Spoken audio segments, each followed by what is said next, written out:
بسم اللہ الرحمن الرحیم۔ شروع کرتا ہوں رب ذوالجلال کے بابرکت نام سے جو شہرک سے بھی زیادہ قریب ہے۔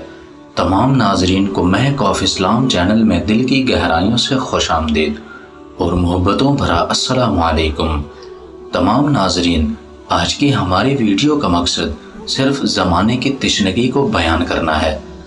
7 منٹ کچھ اتنا لمبا عرصہ نہیں ہوتا، ہاں محض 7 منٹ کہ جسے بعض لوگ فقط ایک سگریٹ پھونکنے اور بے مقصد گفتگو میں بھی گزار دیتے ہیں۔ اتنا وقت بھلا کیا حیثیت رکھتا ہے، خاص کر اس انسان کے لیے جس نے 7 منٹ بعد مرنا ہو۔ آج اگر ٹرین پورے 12:30 پر آ جاتی تو اب تک شمیم بی بی کا کام تمام ہو چکا ہوتا، لیکن ٹرین لیٹ تھی، وہ بھی پورے 7 منٹ، اور یہی کل ملا کر شمیم بی بی کی باقی زندگی تھی جس میں اسے وہ باتیں یاد آ رہی تھی جنہیں وہ اسٹیشن آنے سے پہلے ہزاروں مرتبہ سوچ چکی تھی۔ لیکن آخر ایک مرتی ہوئی عورت آخری 7 منٹوں میں اور کیا سوچ سکتی تھی؟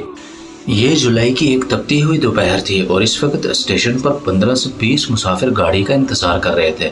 اسٹیشن ماسٹر شبیر حسین یونیفارم پہنے دائیں جانب بار بار گاڑی کی راہ دیکھتا۔ کچھ منٹ پہلے وہ گاڑی آنے سے متعلق گھنٹی بھی بجا چکا تھا۔ شبیر صاحب 12:31 تو ہو گئی، یہ گاڑی آ کیوں نہیں رہی؟ ایک مسافر نے اسٹیشن ماسٹر سے پوچھا۔ آج کل گاڑی آہستہ چلتی ہے، زیادہ سپیڈ سے بوگیاں پٹڑی سے اتر جاتی ہیں، شبیر صاحب نے جواب دیا۔ بس جی پٹڑیاں ختم ہو چکی ہیں، وہی انگریزوں کے زمانے کی چل رہی ہیں، اس شخص نے ہنستے ہوئے کہا۔ چلو گورے کوئی تو اچھا کام کر گئے، شبیر صاحب نے جواب دیا۔ شمیم بی بی نے سوچا کہ اس کی زندگی کی گاڑی بھی تو پٹڑی سے اتر چکی تھی۔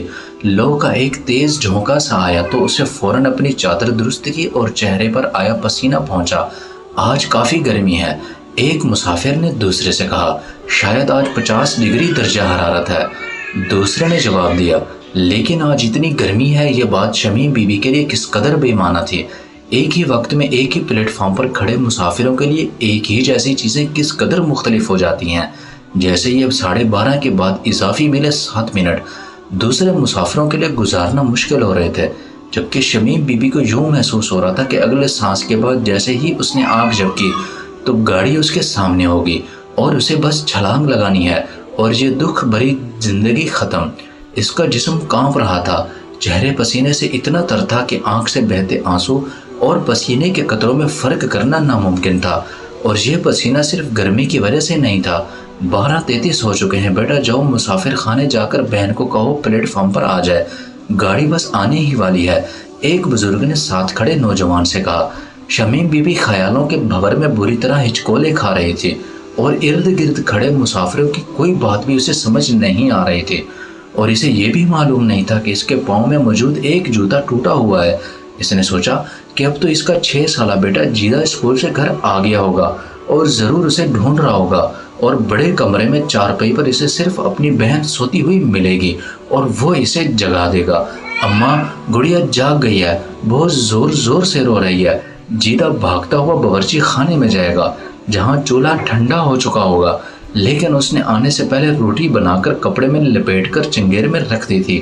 کپڑا لپیٹنے کے بعد اسے خیال آیا تھا کہ روٹی پر دیسی گھی بھی لگا دینا چاہیے کہ یہ جیدے کے لیے اس کی ماں کی طرف سے بنائی گئی آخری روٹی ہے۔ جیدہ جب روٹی دیکھے گا تو سوچے گا کہ ماں پڑوس میں گئی ہوگی، وہ روٹی اٹھا کر پاس پڑے مرتبان سے اچار نکال کر کھا لے گا۔ کیا وہ مرتبان سے اچار نکال لے گا؟ کیا وہ روٹی کھا لے گا؟ یہ وہ ساری باتیں تھیں جو اسے پلیٹ فارم پر یاد آ رہی تھیں۔ شبیر صاحب اب تو 12:35 ہو گئے، کیا آپ نے غلطی سے تو اطلاعی گھنٹی نہیں بجا دی؟ ایک آدمی نے اسٹیشن ماسٹر سے پوچھا۔ 20 سال ہو گئے ہیں بھائی یہی کام کرتے ہوئے، اب تو نیند میں بھی گاڑیوں کے آنے جانے کا وقت یاد رہتا ہے، بلکہ ساری رات خوابوں میں گھنٹیاں بجتی رہتی ہیں۔ پچھلے اسٹیشن سے چل نکلی ہے تو بس آتی ہی ہوگی، آپ بس اپنا سامان تیار رکھیں، شبیر صاحب نے اس شخص کو جواب دیا۔ شمیم بی بی کے پاس تو کوئی سامان بھی نہیں تھا، فقط صرف اکلوتی جان تھی جسے اس نے کھینچ کر پٹڑی تک لے کر جانا تھا، اور وہ اس کام کے لیے تیار تھی۔ اگر گاڑی وقت پر آ جاتی تو یہ منٹ اور یہ سانسیں کب کی ختم ہو چکی ہوتی۔ گڑیا نے اب بھی چپ نہیں کیا ہوگا، جیدہ بھلا کہاں چپ کرا سکتا ہے، وہ تو خود ابھی بھی بچہ ہے، پہلی جماعت میں، کوئی اتنا تھوڑی سمجھدار ہو جاتا ہے کہ وہ اتنا روتے ہوئے بچے کو چپ کرا لے۔ بلکہ چپ کرانا تو ان کے نشئی باپ کو بھی نہیں آیا۔ فیکے کا خیال آتے ہی اسے اپنی کمر کے زخموں میں درد محسوس ہونے لگا۔ ابھی تک اسے گرمی اور پسینے کے بارے میں معلوم بھی نہیں تھا۔ فیکے کے خیال سے ہی پسینے میں موجود نمک اس کی کمر کے زخموں میں سرایت کرنے لگا۔ پھر اس نے زخمی اور قدرے جھکی ہوئی کمر کو تھوڑا سا سیدھا کیا تو آنسو اس کی آنکھوں سے ٹپ ٹپ بہنے لگے۔ اس نے چادر سے چہرہ ڈھانپ لیا۔ اسے شادی سے پہلے والے فیکے کا بہت ہی زیادہ خیال آیا، جو کہتا تھا میرے ساتھ بھاگ کے شادی کر لو، تمہیں تو میں شہزادی بنا کر رکھوں گا۔ اور وہ بھی کتنی نادان تھی کہ اس کی ہر بات کو سچ سمجھ کر ایک رات وہ اکیلی گھر سے بھاگ آئی تھی۔ ماسٹر کریم داد کی 10 جماعتیں پاس کرنے والی اکلوتی بیٹی کیسا قدم اٹھا بیٹھی تھی۔ اسے پورے 2 دن کے بعد ماسٹر کریم داد کا خیال آیا تھا، ایسے جیسے کوئی کسی سفر پر نکلے اور جب منزل پر پہنچے تو یوں محسوس ہو کہ کچھ بہت ہی قیمتی چیزیں راہ میں کہیں کھو گئی ہیں۔ اس سے بھی اس کے ابا کی محبت کھو گئی تھی۔ ابا کس حال میں ہوگا؟ 2 دن بعد یہ بات اسے رہ رہ کر ستانے لگی۔ ادھر ابا کے پاس ماضی کے سوا کچھ بھی باقی نہیں بچا تھا۔ بیوی مدتوں پہلے فوت ہو گئی تھی۔ اکلوتی اولاد کو ماں اور باپ دونوں بن کر پال رہا تھا کہ یکدم اس کی گاڑی بھی پٹڑی سے اتر گئی تھی۔ اس بیچارے باپ پر کیا گزر رہی تھی، یہ سوچ سوچ کر بیچاری بیوی کتنے غمزدہ خیال میں کھڑی تھی۔ شادی کے 3 مہینے بعد وہ اپنے بابا کو دیکھنے گئی تھی۔ دراصل پڑوسیوں کا فون آیا تھا کہ کم از کم اپنے ابا کو تو دیکھ جاؤ، حالت کوئی نہیں ہے اب آپ کے بابا کی۔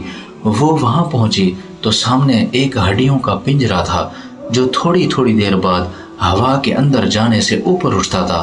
3 مہینے کوئی لمبا عرصہ نہیں ہوتا، لیکن آدمی کو دکھ کی دیمت لگ جائے تو 3 مہینے کیا 3 دن بھی بہت کم ہوتے ہیں۔